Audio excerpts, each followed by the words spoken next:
करूंगा back space cmd और enter. यहाँ पर टाइप करेंगे code space dot and then inter.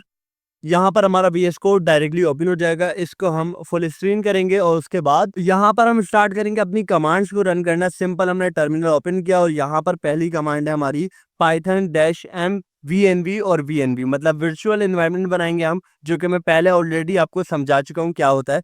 Then इसको रन करने के बाद हमने इसको एक्टिवेट करना होता है, जाहिर सी बात है, तो उसकी भी एक कमांड है जो कि ये है वर्चुअल एनवायरनमेंट स्क्रिप्ट और एक्टिवेट। सिर्फ आपने इतना टाइप करना है, उसके बाद आपने एंटर कर देना और ये आपका एक्टिवेट हो चुका है। यहाँ तक का आपका काम हो जाता है तो वर्चुअल एनवायरनमेंट बन चुका है। अब आपने सिंपल क्या करना है, यहाँ पर एक फाइल बनानी है gmail.auth.py। मैं दिखा देता हूँ किस तरीके की। सिंपल ये नाम रखना है आपने, जो कि एक पाइथन की फाइल है, इसके नाम सारा कोड करेंगे। अब हमने करना क्या है, मतलब जीमेल का एजेंट बनाना है, स्टार्ट कैसे करें।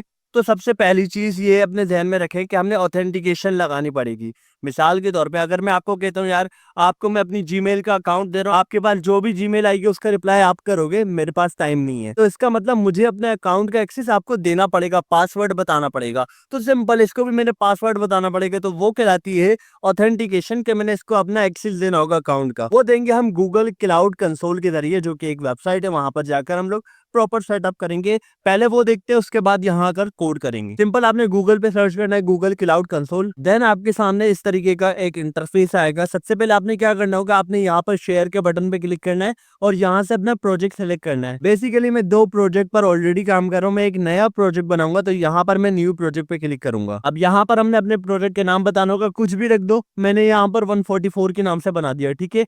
इसके बाद मैं क्रिएट पर क्लिक कर दूंगा डायरेक्ट। जब हमारा प्रोजेक्ट डायरेक्ट बन चुका है तो मैंने यहाँ पर सेलेक्ट प्रोजेक्ट पे क्लिक करना है। ये सेलेक्ट हो चुका है, यहाँ पर दिखा दिया you are working in my project 14433, ठीक है। सिंपल आपने मेन्यू बार पे क्लिक करना और यहाँ पर आपने देखना है एपीआई एंड सर्विसेज। जैसे ही आपको ये मिलता है लाइब्रेरी पे जाना है। लाइब्रेरी पर आपको सर्च करना है जीमेल एपीआई। जीमेल एपीआई मिलेगी आपको, यहाँ पर आपने अंदर आकर इनेबल करना है इसको। इनेबल करने के बाद प्रोसेसिंग होगी। देन आपने ऑथ कंसेंट स्क्रीन पर जाना है, यहाँ पर आपने गेट स्टार्टेड पे क्लिक करना है। ऐप का नाम दे देना, मैं दे रहा हूँ माय ऐप। कोई भी नाम दे सकते हो आप, जरूरी नहीं कोई स्पेसिफिक नाम दे। और यहाँ पर वो ईमेल डालनी है जिसके ऊपर आप एक्सपेरिमेंट करने जा रहे हो, मतलब जिस ईमेल का एक्सेस आप दोगे वो ईमेल आप यहाँ पर डाल सकते हो ना। उसके बाद आपके पास ऑडियंस के अंदर एक्सटर्नल का ऑप्शन है, आप एक्सटर्नल के ऊपर चेक लगाओ, बाद नेक्स्ट करना है। देन आपने यहाँ पर भी वही ईमेल डाल देनी है जो आपने पहले डाली थी। देन फिनिश वाले स्टेप में आपने आई एग्री करना और कंटिन्यू कर देना है। उसके बाद क्रिएट के ऊपर क्लिक करना है। जैसे ही प्रोसेसिंग कंप्लीट हो जाए आपने दोबारा मेन्यू बार पे क्लिक करना है, एपीआई सर्विसेज में आना है और यहाँ से आपने क्रीडेंशियल पे क्लिक करना है। क्रीडेंशियल पे अगर आपने क्रिएट क्रीडेंशियल करना है और यहाँ पर ऑथ क्लाइंट आईडी करना है। यहाँ पर आपने एप्लीकेशन टाइप में वेब एप्लीकेशन सेलेक्ट करना है। आप लोग वेब क्लाइंट 1 रख सकते हो, क्योंकि मैं ये बना चुका हूँ तो मैं यहाँ पर वेब क्लाइंट 7 रखूंगा, क्योंकि 6 प्रोजेक्ट मैं पहले भी बना चुका हूँ। उसके बाद यहाँ पर आपने यूआरएल देना होगा अपने लोकल होस्ट का। जो यूआरएल मैं दे रहा हूँ वही यूआरएल आपने सेम यहाँ पर देना है। सिंपल ये यूआरएल होगा http localhost 8080 और स्लैश लगाना है एंड में। देन आपने क्रिएट पर क्लिक करना है। देन आपने क्रिएट पर क्लिक करना है। कुछ डिटेल आएगी, आपने स्क्रॉल डाउन करना और यहाँ पर स्टेटस लिखा होगा, वो आपने चेक करना है, इनेबल होना चाहिए। उसके बाद आपने डाउनलोड जेसन फाइल को डाउनलोड कर लेना है। जब यहाँ तक का काम आपका कंप्लीट हो चुका है तो आपने एडिट के बटन पे क्लिक करना है, कोने में आ रहा है। यहाँ पर आपने क्लिक करने के बाद एक ऑप्शन आएगा ऑडियंस का, वहां क्लिक करना है और वहां पर आपने स्क्रॉल डाउन करना है तो यहाँ पर टेस्ट यूजर आएगा, यहाँ पर ऐड यूजर पे क्लिक करना है आपने। यहाँ पर वो ईमेल डालनी है जो आपका अकाउंट, मतलब जिसके ऊपर आप एक्सपेरिमेंट करना चाह रहे हो, वो ईमेल डालनी है, ठीक है। यहाँ पर मैंने टेस्ट यूजर दे दिया। अब कंप्लीट काम हो चुका है, जेसन फाइल मेरे पास आ चुकी है। मैंने सिंपल जेसन फाइल को यहाँ से कॉपी करना है और इसको कॉपी करके मैंने अपने फोल्डर पे लाकर रख देना है और इसका नाम चेंज कर देना है, क्लाइंट सीक्रेट से हटाकर क्रीडेंशियल। नाउ टाइम आ चुका है कि कोड किया जाए। हमने यहाँ तक काम कर लिया, क्रीडेंशियल की फाइल आ चुकी है हमारे पास, जीमेल ऑथ के ऊपर हमारा कोड होगा। पहले कुछ चीजें हमने इंपोर्ट करनी है। बेसिकली मैंने इंस्टॉलेशन तो आप लोगों को करवा दी। अब एक एक स्टेप करके मैं कुछ चीजें इंपोर्ट करूंगा, लेकिन वो जो चीजें मैं इंपोर्ट करूंगा वो मैं अभी आपको समझा नहीं सकता जब तक मैं आपको उसका एक्सपेरिमेंट करके ना दिखा दूं। तो जल्दी से मैं इंपोर्ट करता हूं, उसके बाद मैं आपको दिखाता हूं, ताकि कोड के साथ साथ वो इंपोर्ट की भी चीजें भी आपको समझ में आए। From Google auth import service account में यहाँ पर टैप करूंगा और सर्विस अकाउंट की जगह मैं यहाँ पर लिख दूंगा क्रीडेंशियल। अब यहाँ पर हमें एक और चीज सजेस्ट की जा रही है, from Google auth library dot flow import install app flow, ठीक है। ये क्या चीज है, वो जो यूआरएल मैंने दिया था याद है आपको, लोकल होस्ट 8080 वाला, वो यूआरएल एक पेज क्रिएट कर रहा है, ठीक है। वो पेज में यहाँ पर इंपोर्ट कर रहा हूँ। सिंपल इसको भी मैं टाइप कर दूंगा। देन हमारे पास एक और कमांड आ रही है from Google API client dot discovery से है और उसके जरिए हम इंपोर्ट कर रहे हैं बिल्ड को। अब ये बिल्ड क्या कर रहा है ये भी आहिस्ता आहिस्ता आपको समझ में आ जाएगा। इंपोर्ट ओएस क्या है ये आप लोगों को पता है कि हम लोग अपने सिस्टम को इंपोर्ट कर रहे हैं। यहाँ से मैंने इंपोर्ट कर लिया इंपोर्ट पिकल और ये हमारे पास कंप्लीट इंस्टॉलेशन हो चुकी है। अब यहाँ पर क्रीडेंशियल क्या कर रहा है ये हमारे पास क्रीडेंशियल को लोड कर रहा है जो कि हमने क्रिएट की है, वहां पर पूरी सेटिंग वगैरह की है। सेकेंडली वो जो लोकल होस्ट दिया था वो एक पेज बना रहा है और उसके जरिए हम लोग लॉगिन कर पाएंगे। ठीक है, बेसिकली ये सारा काम हम कर क्यों रहे हैं आपको पता होना चाहिए। हम उसको एक्सेस दे रहे हैं, पहले हम यहाँ पर अभी एजेंट नहीं बना रहे, हम पहले उसको एक्सेस दे रहे हैं अपनी जीमेल का। ठीक है, हमारे पास बिल्ड का फंक्शन चलेगा। अच्छा, ये बिल्ड का फंक्शन क्या कर रहा है, इसके जरिए हम बताएंगे कि भाई हमने ऑथराइज करवा लिया है, अब हमें कौन सी एपीआई चाहिए, क्योंकि गूगल क्लाउड पर हमारे पास गूगल की काफी सारी एपीआई मिल जाती है जिनको हम यूज कर सकते हैं। तो हमारे पास जीमेल की एपीआई भी होगी, हम जीमेल की एपीआई को यूज करेंगे और उसके जरिए हम लोग रीड भी करवाएंगे, सब कुछ करवाने वाले हैं। ठीक है, अब जाहिर सी बात है हमारे सिस्टम्स की ईमेल का एक्सेस जा रहा है तो हमने अपने सिस्टम को भी इंपोर्ट करना पड़ेगा ओएस को। उसके बाद हमने पिकल को इंपोर्ट करना पड़ेगा। पिकल क्या होता है, बेसिकली ये हमारे पास फाइल्स को बाइनरी नंबर्स में कन्वर्ट करता है, बस इतना सा काम है। यहां तक समझ में आ गए तो अब कोड करते हैं। एक वेरिएबल बनाने जा रहा हूँ स्कोप्स के नाम से, और जैसे कि आप लोगों को दिख रहा है ये मुझे रिकमेंड कर रहा है। अगर आपको रिकमेंड नहीं कर रहा है, पहले मैं ये टैप कर देता हूँ। अगर आपको रिकमेंड नहीं कर रहा तो आपने क्या करना है, यहाँ पर गिटहब कोपायलट पे क्लिक करना है, देन आपने इन दोनों को ओपन कर देना है। ठीक है, उसके बाद दोबारा क्लोज करके ओपन करना है तो ये आपको रिकमेंड करना शुरू हो जाएगा। सही है, तो यहाँ तक का काम हो चुका है। हमने एक स्कोप ऐड कर दिया। स्कोप क्या होता है ये मैं आपको बाद में समझाऊंगा, लेकिन यहाँ पर आप एंड में देख सकते हो रीड ओनली लिखा हुआ है, हमने इसको हटा देना, हमने पूरा मॉडिफाई करने का कह देना है। तो ये जो स्कोप है ना, ये गूगल की तरफ से डिफाइन किए हुए स्कोप है कि जो भी गूगल की एपीआई को यूज करेगा वो बताएगा कि वो करने क्या जा रहा है। मैंने यहाँ पर लिखा हुआ है जीमेल डॉट मॉडिफाई, पहले रीड ओनली लिखा हुआ था, मतलब पहले था कि भाई मैं सिर्फ रीड करूंगा जीमेल को बगैर ओपन किए, मेरा एजेंट सिर्फ मेरी ईमेल को रीड करेगा, लेकिन अब मैंने लिख दिया डॉट मॉडिफाई, मतलब ये कंप्लीटली मॉडिफाई करेगा। और इसको मैंने स्टोर कर दिया स्कोप्स के वेरिएबल में। नाउ फंक्शन बनाएंगे, नाम चेंज कर रहा हूं मैं, इस फंक्शन का नाम मैं इसका रखने जा रहा हूं गेट जीमेल सर्विसेज। अब इस फंक्शन में सबसे पहले हमने एक वेरिएबल बनाना होगा क्रेड्स के नाम से। ठीक है, तो CREDS हमने बता दिया कि जैसे ये फंक्शन स्टार्ट हो तो इस फंक्शन के स्टार्ट में एक क्रेड्स का वेरिएबल आए जिसके अंदर कुछ भी ना हो। ठीक है, कुछ भी ना हो, आगे हम वर्क करते हैं। पहले कोड करने से पहले एक और फ्लो समझा दूं, यहाँ तक समझा चुका हूँ। अब देखो यार, मैं आपको इतनी सी बात समझा रहा हूँ कि पिकल जो काम कर रहा है वो हमारी जो कंटेंट आएगा, मतलब लॉगिन करके मेरी ईमेल और मेरा पासवर्ड इनके पास जाएगा। अब उस पासवर्ड को हम सिंपल फॉर्मेट में नहीं दे रहे हैं, हम उस पासवर्ड को हैश कर रहे हैं, मतलब हम उसको बाइनरी नंबर्स में पहुंचा रहे हैं ताकि ना उसको पता हो ना किसी और को पता चल सके। ठीक है, तो यहाँ पर एक फाइल बनेगी टोकन के नाम से, जिसके अंदर हम मेरी सारी डिटेल स्टोर होगी कि मैं जो लॉगिन कर रहा हूँ, मतलब जो मैंने लॉगिन किया उसका ईमेल और पासवर्ड क्या है। ठीक है, अब उस टोकन की फाइल में मेरे पास एक वेरिएबल होगा क्रेड्स के नाम से। ठीक है, मैंने कहा कि स्टार्ट में क्रेड्स में कोई वैल्यू ना हो, मतलब जैसे ये फंक्शन चले क्रेड्स में कोई वैल्यू ना हो। उसके बाद मैं लगाऊंगा कंडीशन। कंडीशन किस तरीके की है, मैं कहूंगा कि यार फिर भी चेक कर लो कि अगर क्रेड्स में कुछ अवेलेबल है, इस तरीके की कंडीशन लगाऊंगा इफ के जरिए। इफ लिखा मैंने और आगे आ गया हमारे पास, टैप करेंगे इसको। टैप करने के बाद मैं आपको समझा दूं क्या है। मैंने कहा कि यार ये जो ओएस है, ओएस को यूज करो, मेरे सिस्टम को यूज करो, उसके जरिए एक पाथ ढूंढो, कौन सा कि टोकन डॉट पिकल मौजूद है। अभी तो फिलहाल नहीं है हमारे पास, लेकिन बाद में ढूंढेगा, ये आगे का कोड करते हैं हम। अगर मौजूद है तो इसको ओपन करो आप। ठीक है, टोकन डॉट पिकल को ओपन कर लो और एस टोकन। अच्छा, विद का मैंने आपको समझाया है पाइथन के अंदर। अगर आप लोगों को कुछ भी नहीं आता तो आप मेरा पाइथन का क्रैश कोर्स देख सकते हो, पूरी प्लेलिस्ट बनी हुई है, उसको वॉच करो। आप मुझे कमेंट कर सकते हो, मैं आपको कमेंट में ही लिंक सेंड कर दूंगा। ठीक है, उसके बाद यहाँ तक का मैंने बता दिया, इसको ओपन कर लो, ये ओपन करने की कमांड है। देन मैंने कहा कि क्रेड्स इक्वल टू, मतलब क्रेड्स का जो वेरिएबल है जब ये ओपन हो जाए तो उसके अंदर जितना भी डेटा हो वो स्टोर कर दो। समझो हुआ क्या है, यहाँ से गेट जीमेल सर्विसेज फंक्शन के नाम से ही पता चल रहा है हम जीमेल का एक्सेस ले रहे हैं।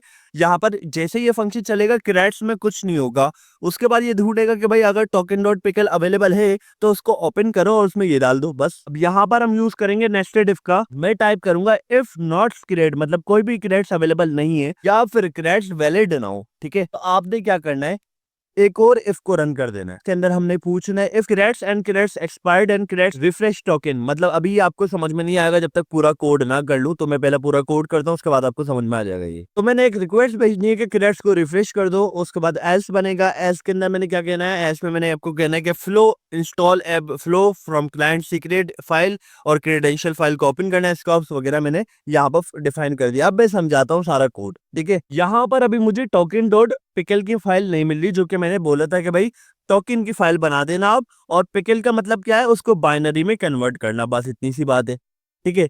हमने एक फंक्शन बनाया जिसके अंदर मैंने कहा कि क्रेडिट्स इसके अंदर नन होगी। जैसे ये फंक्शन चलेगा कोई क्रेडिट्स अवेलेबल ना हो, उसके बाद हमने बोला कि यार कुछ कंडीशन लगा लेते हैं। अगर टोकन डॉट पिकल अवेलेबल है, यहाँ पर नहीं है अभी, तो उसको ओपन करो और जो नया डेटा आ रहा है वो डाल दो उसके अंदर, ठीक है। क्योंकि क्रेडिट्स में अभी कोई डेटा नहीं है, तो जब ये ओपन होगी तो उसके अंदर नया डेटा डालेगा, नई ईमेल लॉगिन हो जाएगी, ठीक है। हमने एक कंडीशन लगाई कि यार चेक करो कि अगर क्रेडिट्स अवेलेबल नहीं है या फिर क्रेडिट्स वैलिड नहीं है, तो आपने ये वाला इफ रन करना है। इसके अंदर क्या है, ये कह रहा है कि यार क्रेडिट्स एक्सपायर हो जाती है, इस वजह से अवेलेबल नहीं होगी, या तो क्योंकि वजह भी बतानी पड़ेगी ना। ये वाला इफ रन कर दो। अब इस इफ में क्या है, इसमें वजह बता रहे हैं, मतलब क्रेडिट्स हमारे पास अवेलेबल नहीं है, वैलिड नहीं है, तो उसकी कुछ वजह होगी, या तो वो एक्सपायर हो गई, या तो वो रिफ्रेश टोकन की डिमांड करे। क्योंकि जो हमारी ईमेल पे हम जो बना रहे थे गूगल क्लाउड कंसोल पर, तो उसने कहा था कि यार ये एक्सपायर हो सकती है, तो आपका ये एक्सपायर हो सकता है 3 दिन में, 4 दिन में, 5 दिन में, तो आपने अगेन लॉगिन करना पड़ेगा, ठीक है। तो यहाँ पर ये कह रहा है कि इफ क्रेडिट्स एक्सपायर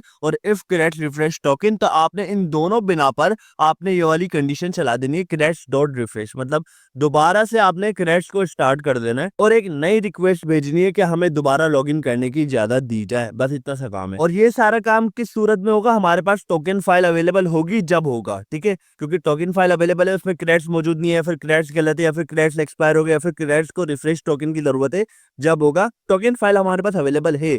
एल्स की सूरत में हमारे पास टोकन फाइल ही अवेलेबल नहीं है, तो हमने क्या करना है, एक फाइल क्रिएट करनी है, install flow dot from client secret file, ठीक है।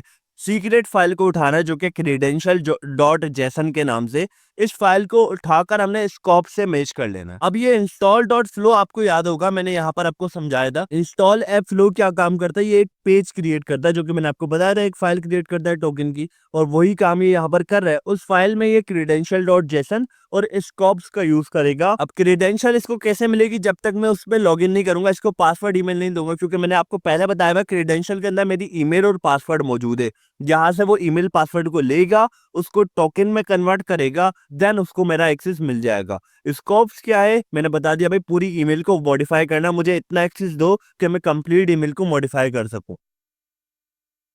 देन क्रेडिट्स का वेरिएबल था, जो कि हमारे पास ओपन नन था, लेकिन यहाँ पर हमारे पास क्या स्टोर होगा, flow dot run local server, एक लोकल सर्वर रन होगा क्रेडिट्स के वेरिएबल में, और उसका पोर्ट होगा 0। हमने इसको 0 से हटाकर 8080 टाइप कर देना है यहाँ पर। अब यहाँ पर मैंने कंडीशन टेस्ट कर ली। अब यहाँ पर जब हमारे पास ये सारी कंडीशन चेक हो जाएगी, तो देन हमने दोबारा पिकल की फाइल को ओपन करना है राइट मोड पर, मतलब लिखने के मोड पर। देन हमने इसको डंप कर देना, जो पुराना डेटा होगा उसको डंप कर देना, फेंक देना है। अब डेटा में क्या होगा, क्रेडेंशियल होगी और टोकन होगा, मतलब बाइनरी कोड होंगे कुछ, और क्रेडेंशियल मतलब ईमेल और पासवर्ड होगा, उसको हमने फेंक देना और नया कोड इंटर कर देना, बस सिंपल सी चीज है। अब ये बिल्ड कहाँ है, बिल्ड तो हमने देखा ही नहीं, अब उसका काम करते हैं। ये आ रहा है सर्विस इक्वल टू, सर्विस के वेरिएबल में हम बिल्ड को स्टोर कर रहे हैं। अब बिल्ड क्या करेगा, बिल्ड लेगा हमारे पास कौन सी एपीआई चाहिए। मैंने कहा था यार गूगल क्लाउड कंसोल हमें एपीआई प्रोवाइड करता है, तो हम जा रहे हैं भाई, हमें गूगल एपीआई क्लाइंट के पास लेकर जाओ, जो कि हमें सारी एपीआई दे।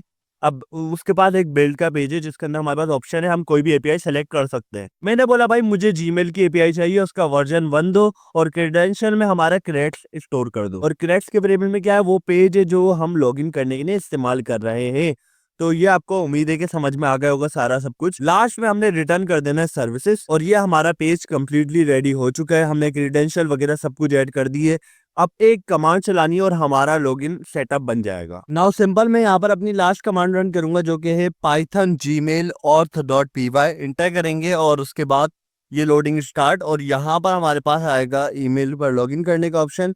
हमने लॉगिन करना है, उसके बाद ये आपसे परमिशन लेगा, कंटिन्यू करना है इसको, और कंटिन्यू करने के बाद ये बोलेगा मेक श्योर आप खुद एक्सेस देना चाह रहे हो, यस कंटिन्यू करना है।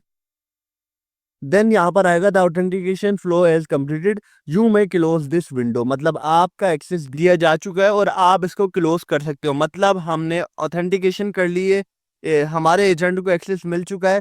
अब हमने उसको बताना है तुमने क्या क्या करना है हमारी जीमेल के साथ। तो स्टार्ट करता है ये का काम। तो यहाँ तक का काम हमारा वर्क कर रहा है। अब यहाँ से एक फाइल क्रिएट करेंगे सिंपल हम लोग, एक main.py की फाइल। अब बेसिकली इस फाइल में हमारा सारा कोड होगा। सबसे पहले होगा import base64, उसके बाद import os, then import re, then import request, then from .env import load.env। उसके बाद हमने अपने जीमेल ऑथ से जो फाइल है वहां से गेट जीमेल सर्विस का फंक्शन को इंपोर्ट कर लेना है, जो कि हमारा यहाँ पर बना हुआ है। टॉप पर आएंगे तो यहाँ पर हमें फंक्शन दिख जाएगा, ठीक है।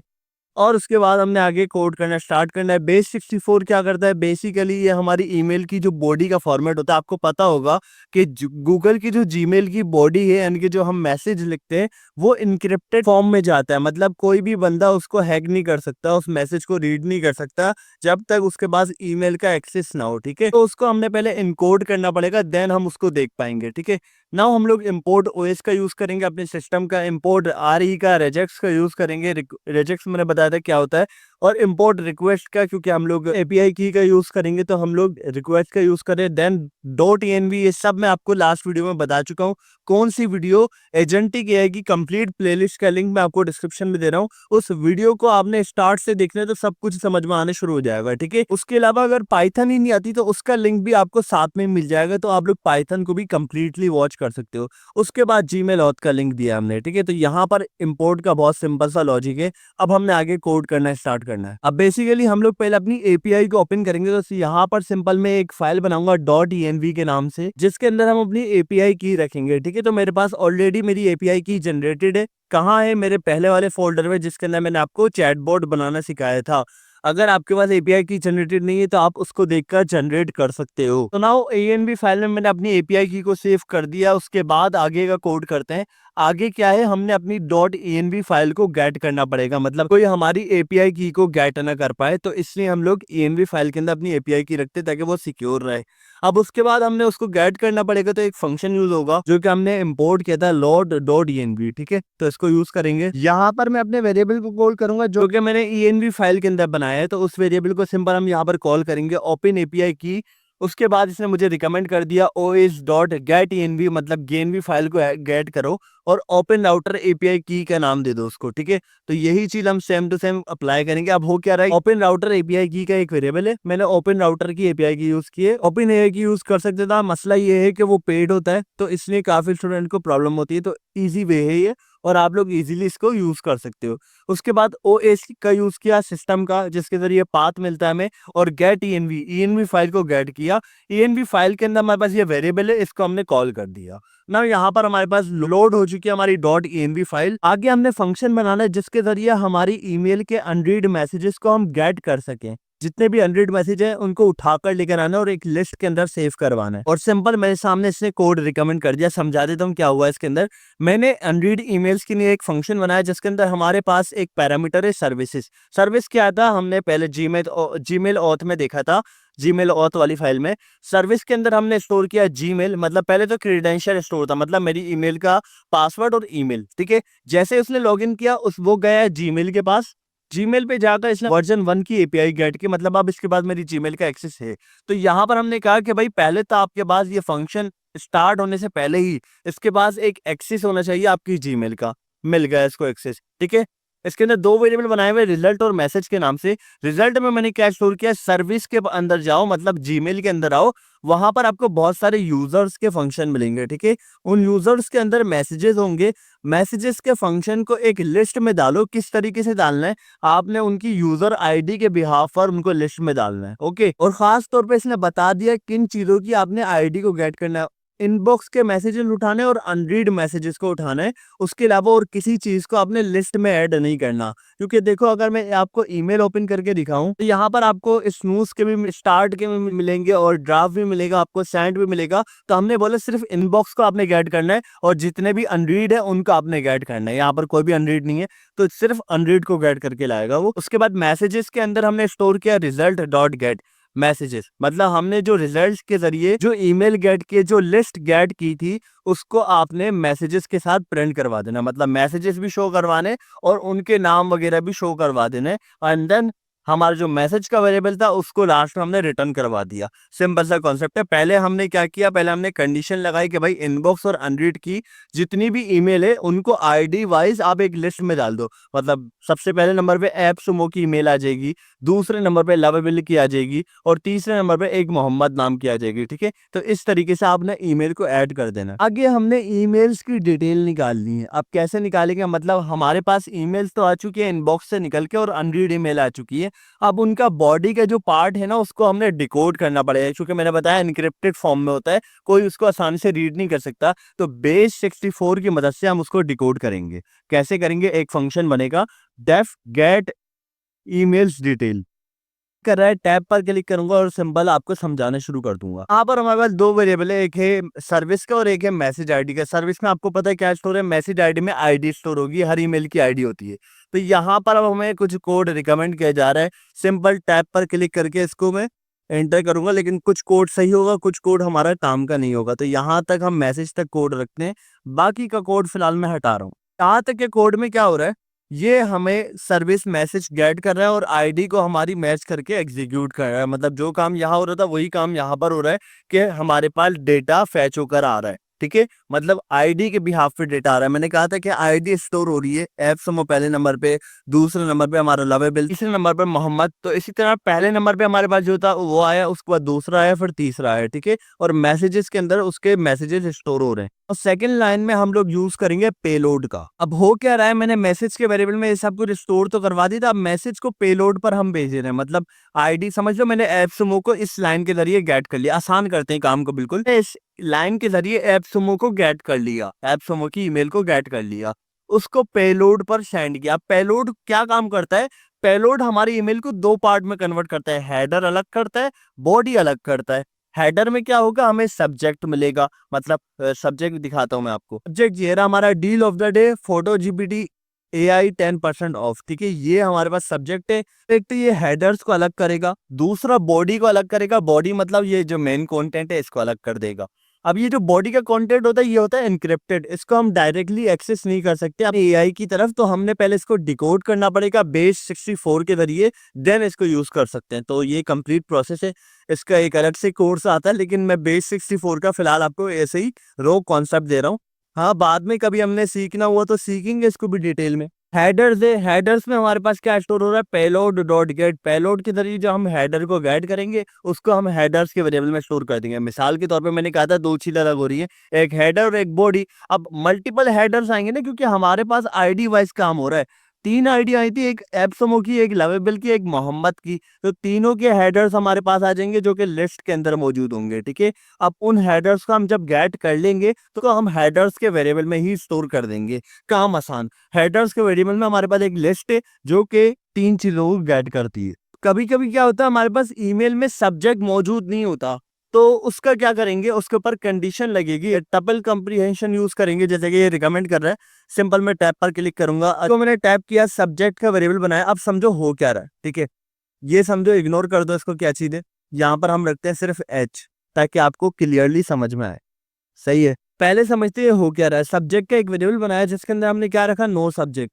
वैसे तो सब्जेक्ट के वेरिएबल में कुछ नहीं होगा, लेकिन क्या हो, लूप चलाओ और चेक करो जितने भी हमारे पास हेडर्स की लिस्ट आ रही है इस फंक्शन के जरिए, आईडी वाइज आ रही है ना, जितने भी हेडर्स की लिस्ट आ रही है, चेक करो कि उसके अंदर कोई नेम दिया गया है जो हमारे सब्जेक्ट में हो। मतलब जो हेडर का नाम है वो सब्जेक्ट नेम से मैच हो रहा है या नहीं हो रहा। अगर मैच हो रहा है तो वही नाम हमारे सब्जेक्ट का है, अगर नहीं हो रहा तो आपने नाम रखना है नो सब्जेक्ट। ठीक है, सिंपल सा। एक उधर टपल कॉम्प्रिहेंशन, ये पाइथन का टॉपिक है, लेकिन स्टिल मैं आपको एजेंटिक AI में पढ़ा रहा हूँ, ये कोर कॉन्सेप्ट है सारे। ठीक है, खैर मैंने आपको सिंपल अल्फाजों में समझाया। एक टपल कॉम्प्रिहेंशन है, फोर लूप जहां से चलता है, पहले की वैल्यू को हम इग्नोर करते हैं। हमारा जो फ्लो होता है यहाँ से स्टार्ट होता है, फॉर एच इन हेडर्स। हमारे हेडर्स में इफ अगर जो नाम है वो हमारे सब्जेक्ट के बराबर हो, मतलब जो सब्जेक्ट की हेडिंग दी गई है, जस्ट लाइक मैं यहाँ पर दिखाता हूँ, डील ऑफ द डे हमारे पास हेडर्स था जो कि हमने यहाँ पर गेट कर लिया इसके जरिए। ठीक है, यहाँ पर हमारे पास आ चुका है आईडी वाइज के पहला आईडी है एप्सुमो की, जिसके ऊपर लिखा हुआ है डील ऑफ द,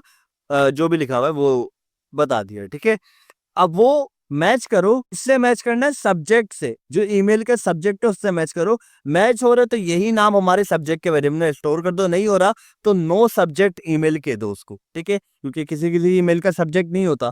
अब यहाँ पर हमने एंटर करना है, एक तो ये कंडीशन लग गई। दूसरी है सेंडर का नाम। कभी कभी होता है हमारे पास नो रिप्लाई के नाम से ईमेल आ रही होती है, मतलब मैं आपको दिखाता हूँ, मेरे पास आई होगी, ये आ रही नो रिप्लाई के नाम से, हमें सेंडर का नाम भी नहीं पता, ठीक है। तो ये चीज हमारे पास मसला करती है। तो इसी तरह हमने एक और बनाना है सेंडर के नाम से वेरिएबल, जिसके अंदर हम कह रहे हैं कि दोबारा मैच करो जो नाम है वो फ्रॉम से मैच हो रहा है, क्योंकि फ्रॉम पे अगर आप आओगे, फ्रॉम से ये नाम गेट करता है, जो नाम है फेसबुक का ये फ्रॉम से गेट हो रहा है, ठीक है। ये चेक करेगा फ्रॉम पर ये नाम मैच हो रहा है तो आपने इसको सेंडर में स्टोर करवा देना, वरना नो सेंडर आपने नो रिप्लाई वाला काम कर देना। यहाँ पर नो रिप्लाई भी लिख सकते हो, नो सेंडर लिख दो, जो मर्जी हो वो लिख दो आप।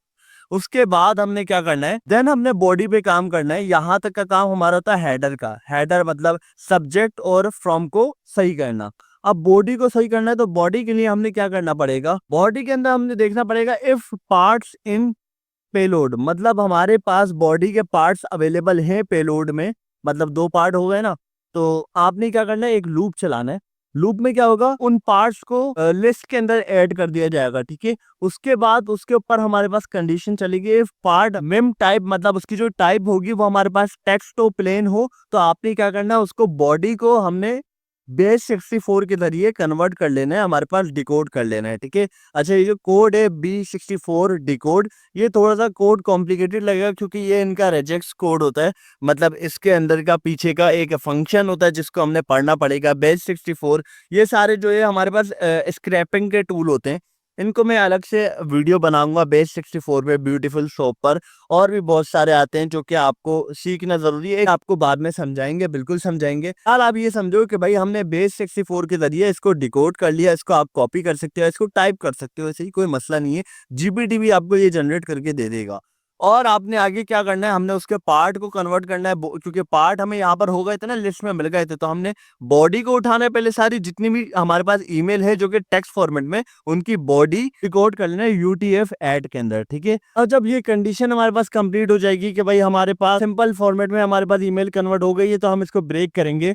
देन हमने एलिफ पर काम करना होगा, मतलब एलिफ इसका है, इफ है यहाँ पर और उसके बाद एलिफ बन रहा है। ये वाला जो इफ है ना, इसका सिर्फ एक ही कंडीशन है कि हमने कहा कि भाई चेक करो टेक्स्ट प्लेन फॉर्मेट में और उसका डेटा मौजूद है, तो ठीक है, आपने इसको आराम से कन्वर्ट कर लेना है और उसके बाद ब्रेक कर देना है। अगर ऐसा हो कि डेटा अलग हो, बॉडी अलग हो, कोई पार्ट्स में कन्वर्ट ना हुई भी हो, उस बॉडी को आपने बॉडी समेत लिस्ट में डालना है, मतलब ईमेल में इमेज मौजूद हो तो आपने उसको लिस्ट में डालना है। देन बॉडी के वेरिएबल में आपने उसको कन्वर्ट करना है और देन आपने बेस 64 की मदद से उसको डिकोड कर लेना है। सिंपल सा कोड है ये भी, जो कोड यहाँ पर था वही कोड यहाँ पर है, बस फर्क क्या है, ये पार्ट्स में कन्वर्ट, ये टेक्स्ट फॉर्मेट था, ये है बॉडी फॉर्मेट, मतलब इसमें इमेज मौजूद है।